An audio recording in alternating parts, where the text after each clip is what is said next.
Listening to that weather forecast. Did you see that video of the steam devil?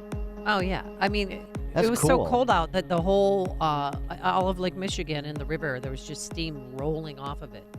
Looked very sinister. It's vapor swirling above the water, this sort of natural phenomenon that I guess is relatively rare, called the steam devil. Oh, I love a steam devil. That could phrase, be Scott Kirby's new drag name, Steam Devil. I like it. I was going to say that phrase has a lot of applications we'll have to get to perhaps later on in the show. Maybe Open Mic Friday tomorrow. Oh, The yes. Chicago Steam Devil. And I'll bring you a story, too, tomorrow. What that about the conjures Kirbys. up. All right, we'll look forward to your relationship with the Kirbys. It is National School Choice Week. And What's Stacey Davis Gates doing to celebrate it?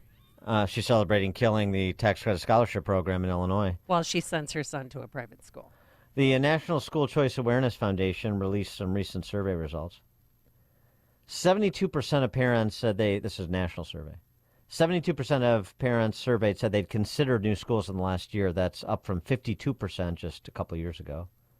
So demand for school choice is surging, as we sort of knew, but this quantifies it. In 2023, 20 states expanded school choice, and of course Illinois killed their school choice program. Two-thirds of parents, 64% of parents say they wish they had more information about education options for their children. Only 29% of parents surveyed, fewer than 1 in 3, said the same type of school works well for all the children in their home. So there's where the union members came down, probably. That's their representation in the survey. So school choice is the new norm, is the point. And programs that are existing are expanding, I mean, except in Illinois. And there's impetus for more school choice offerings in states that don't have them because of the success that states that do have them are enjoying, and parents talk about it, and word gets around. And, very interesting, too, in this election year, as we've talked about a couple times now, the 4 key swing states, now maybe the map expands, but starting this cycle, we were looking at Georgia, North Carolina, Wisconsin, Arizona. In all those states, school choice is a big issue at the local level, and it may make for amplifying school choice as a national issue in a way that it hasn't in previous federal elections, because Katie Hobbs is attacking the school choice program in Arizona. Roy Cooper, the governor of North Carolina, has been an impediment to expanding school choice there. Brian Kemp is trying to expand school choice. And in Wisconsin, even though they have a Dem governor who's a teachers union flack, they don't want to touch it. Too popular. Dems in Wisconsin aren't touching it. Very interesting times. For more on this, in celebration of this School Choice Week, we're pleased to be joined by Ian Rowe. Again, Ian Rowe is founder of the Vertex Partnership Academies, which is a network of character-based international baccalaureate high schools in the Bronx. Senior fellow at the American Enterprise Institute and at the Woodson Center.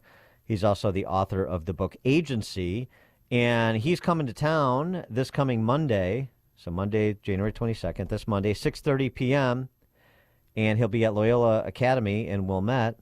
That's an event sponsored by Nutria Neighbors. You can get information, sign up, register for tickets and all that stuff. NutriaNeighbors.org, and there's an Eventbrite page for the event as well. So Monday, 6:30 p.m., Loyola Academy in Wilmette. We'll talk a little bit more about Loyola later, too. Big news, Loyola Academy in Wilmette. But anyway, now we talk to Ian Rowe. Ian, thanks for joining us as always. Appreciate it. So great to hear you. I always seem to come on your show when more madness is happening in Chicago and Illinois. Well, And it's a daily occurrence. Yeah, it's a permanent condition. Yeah. So while the rest of the country is advancing, creating more opportunities for school choice to create great opportunities for kids, especially low-income kids, somehow Illinois and Chicago are going in reverse. Well, let's get your perspective on this too, because you're not just a theoretician or a policy guy. You're also a practitioner with the charter schools you have in the Bronx that you started. So if you were a private school or charter school operator in Chicago or in Illinois, against the backdrop of the tax credit scholarship program being repealed and school choice retreating in this state, What would you do? What advice do you have for your colleagues in Chicago and Illinois? Yeah. So as you say, I'm not just a theoretical. I'm a practitioner. I've run public charter schools in the heart of the South Bronx since 2010. I now run, as you said, International Baccalaureate High School. And we faced a very similar challenge back in 2013, after Mayor Bloomberg had really opened the doors to create more school choice because of his initiatives. We had something close to 250 charter schools open in New York City. It was really incredible. But when the mayor, Bill de Blasio, was campaigning, he said basically he was going to shut down choice. He was going to take away the right of public school students in charter schools to be in public school space. He was going to take away that right by charging charter schools money, and it was really an existential threat to the sector. And so the challenge you're facing now in Chicago and Illinois, what are we going to do in the face of elected officials trying to strip away options for the most vulnerable population? What we decided to do was we had to mobilize parents.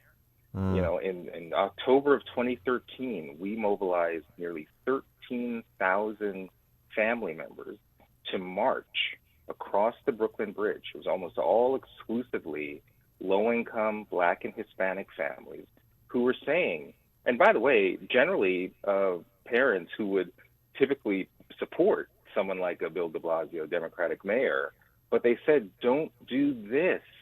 All we want is a shot for our kids. Whatever structural barriers we may have faced, these schools are providing the promise to our kids in communities where the normal schools, the traditional district schools, have single-digit proficiency rates. So it was one of the most amazing experiences I've ever had, because the elected officials can't say no to actual parents. The ones that these guys are like, we stand for the poor, we stand for the, blah, blah, blah, and yet they're shutting down the singular opportunity that drives opportunity in our country. So we did that. We had 13,000 family members march across the Brooklyn Bridge. And even in the face of that, candidate de Blasio said, no, I'm still going to move forward with my plan. He went forward. And when he actually won, we then took 11,000 family members to Albany in 7-degree weather to petition the state. And that's when we gained the power. Where in New York State at that time, the governor, Cuomo at the time, said, you know what, I am with you. And so the state legislature negated this idea that the city could basically kick charter schools out of public school space, and actually even created a subsidy so that if a charter school were growing, it could get public dollars to subsidize private space if real estate were a constraint. So that's something I would certainly look to do, and I'd certainly love to help. Mobilizing parents, because the one thing these elected officials can't do is look a parent in the eye, a 22-year-old mom who may have a 5-year-old kid, whatever decisions she may have made in her own life. The singular thing she wants to do is create opportunity for her child. And if historically the school in her district has only had 12% of kids reading at grade level, I want that elected official to look in the face of thousands of those faces, primarily low-income Black and Hispanic families, and tell them that I'm going to restrict your opportunity. And by the way, meanwhile, my kid is going to go to the good private school or public school in my neighborhood. That's the hypocrisy that we have to challenge. But a lot of Illinoisans, they go along to get along. So, this is like David versus Goliath. How are you going to really motivate them to mobilize? Convince parents that they're actually the Goliath in this situation. What we said to our parents was that you actually have the power. Don't give away your power. When you come together and have a collective voice, you are unstoppable. And when we tell that to people who, by the way, feel pretty powerless in a system where they constantly feel like everything is rigged against them, here we're saying, no, we're with you. Come with us. Let's mobilize. It was incredible. I just saw this story from WirePoint. And by the way, WirePoint is like an Illinois treasure. I can't wait to be there on Monday and talk to Ted Dabrowski. They just produce such incredibly important information about Chicago and Illinois schools. But I just saw this story. In the name of equity, Chicago looks to close schools with top performing Black and Hispanic students. Somehow they want to move away from school choice. These are magnet schools where 70 to 80 to 90% plus of Black and Hispanic students are performing math and reading at the highest level. And somehow in this scheme, those schools would be shut down. That's what we got to go to those parents and say, there are people that want to take this away from you. And we found that to be a highly effective strategy to get parents to realize what's under threat. There's something else I wonder, get your reaction to. So way back when, there was a state senator named James Meeks, who was a pastor of a mega church on the South Side. And, there was a public school funding fight and equity and public school funding. The New Trier spends X on the North Shore and the South Side high schools spend Y, and we need to close that gap. So he bussed a bunch of Black kids, families up to New Trier to make the point, sort of a public spectacle type of thing. Now, that was just, fighting over public dollars and the distribution. It wasn't system change, which is what we're talking about here. But I wonder if he maybe have been onto something. And by that I mean, yes, activating the families, yes, telling the stories about them and their children and their prospects and the success they're having, and don't take their scholarships away. And we did a terrible job of that in Illinois. Did a terrible job. We allowed the politicians to beat people up in a back alley. Oh, yeah, send them 3 hours south of Chicago to Springfield, and that really put the pressure on them. The pressure has to happen in the media market. The pressure has to happen here. But it can't just be it can't just be disproportionately minority families that are the beneficiaries, although they need to be the lead, and the kids in particular. But also, you're going to be on the North Shore on Monday night. And, one of the challenges to these rich honkies in leftist rich enclaves like Wilmette and Winnetka and Glencoe and Highland Park and in the western burbs around here, I won't rattle them off, and near West burbs, is to say, what are you doing? For somebody like you to say, what are you doing? You listen to a race hustling ignoramus like Al Sharpton, these shakedown artists, and you think that's representative of the Black community and politicians in the Latino community that do the same thing? You think you're doing something positive? We need like the Bob Woodsons and the Shelby Steeles and the Ian Rose and all the intellectual heft of pro school choice, Black leaders, academics, intellectuals, Glenn Lowry and John McWhorter and so many more, to say, who the hell do you think you are?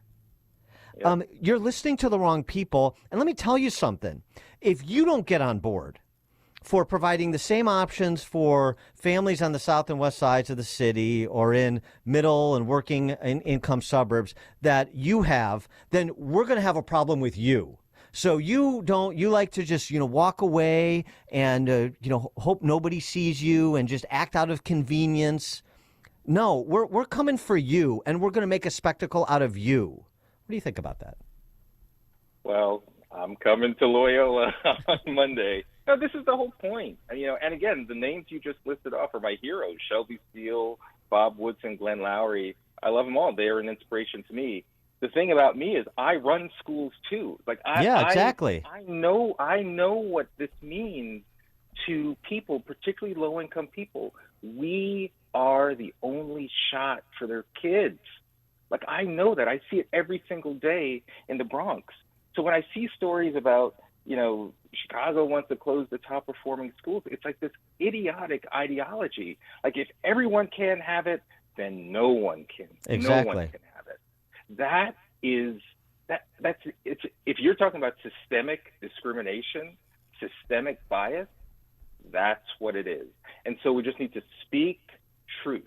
And I cannot underscore enough, we got to get more families, and by the way, of all races, to take on this fight. The hypocritical, virtue signaling, more progressive ideology, all that stuff is nonsense, and it's ultimately harmful to kids.